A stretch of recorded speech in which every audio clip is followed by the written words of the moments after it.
Canada மீது கூடுதல் வரிகளை விதித்தாலோ, கனடாவை அமெரிக்காவின் 51வது மாகாணமாக மாற்ற அழுத்தம் தந்தாலோ அமெரிக்கா கடுமையான விளைவுகளை சந்திக்க நேரிடும் என்று கனடா எச்சரித்துள்ளது.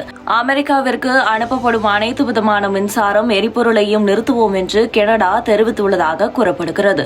இன்று கனடா மீது ட்ரம்ப் 20% வரியை விதிக்க வாய்ப்புள்ளதாக தகவல் வெளியாகியுள்ள நிலையில் கனடா எச்சரிக்கை விடுத்துள்ளது. அமெரிக்க அதிபர் டொனால்டு ட்ரம்ப் 4 முக்கியமான நாடுகளை அல்லது வேறு நாட்டின் பகுதிகளை தனது நாட்டுடன் இணைக்க திட்டமிட்டுள்ளார். இதற்காக ராணுவ படைகளை களமிறக்கவும் தயார் என்று அவர் அறிவித்துள்ளார். அமெரிக்க அதிபர் டொனால்டு ட்ரம்ப் பனாமா கால்வாய் மற்றும் கிரீன்லாந்தை கையகப்படுத்த வேண்டும், அதோடு கனடாவை அமெரிக்காவுடன் இணைக்க வேண்டும் என்று அழைப்பு விடுத்தார். இது தொடர்பாக அவர் கடந்த சில நாட்களாகவே பேசி வருகிறார். இப்படிப்பட்ட நிலையில்தான் உடனே இந்த பகுதிகளை அமெரிக்காவுடன் இணைக்க வேண்டும். பனாமா கால்வாய் மற்றும் கிரீன்லாந்து இரண்டும் அமெரிக்காவுடன் இருக்க வேண்டிய பகுதிகள். அந்த பகுதிகளை அமெரிக்காவிற்கு கொண்டு வர வேண்டும். இல்லை என்றால் அதற்காக படைகளை கூட அனுப்புவேன். தேவைப்பட்டால் மொத்த ராணுவத்தை கூட அனுப்புவேன். கனடாவை பொறுத்தவரை அப்படி இல்லை. அவர்களுக்கு பொருளாதார அழுத்தம் தருவேன்.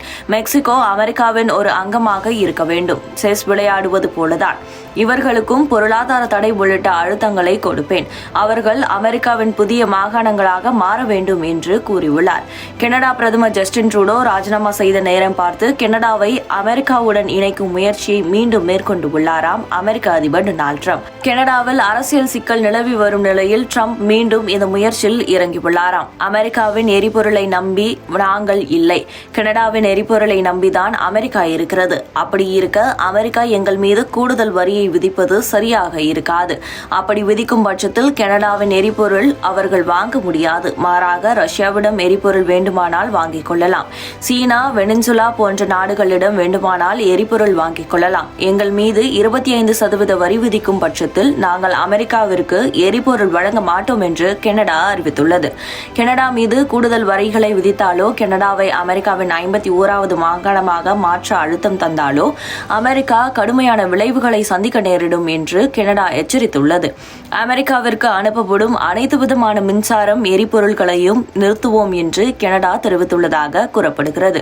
ஒவ்வொரு வருடமும் கனடா அமெரிக்காவிற்கு கணிசமான அளவு கச்சா எண்ணெய், இயற்கை எரிவாயு மற்றும் மின்சாரத்தை வழங்கி வருகிறது. 2024 கனடா ஒரு நாளைக்கு சுமார் 2.76 மில்லியன் பீப்பாய்கள் கச்சா எண்ணெய் அமெரிக்காவிற்கு ஏற்றுமதி செய்தது.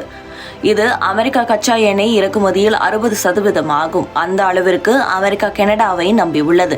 2024 கனடா ஒரு நாளைக்கு சுமார் 7.1 பில்லியன் கன அடி இயற்கை எரிவாயுவை அமெரிக்காவிற்கு ஏற்றுமதி செய்தது.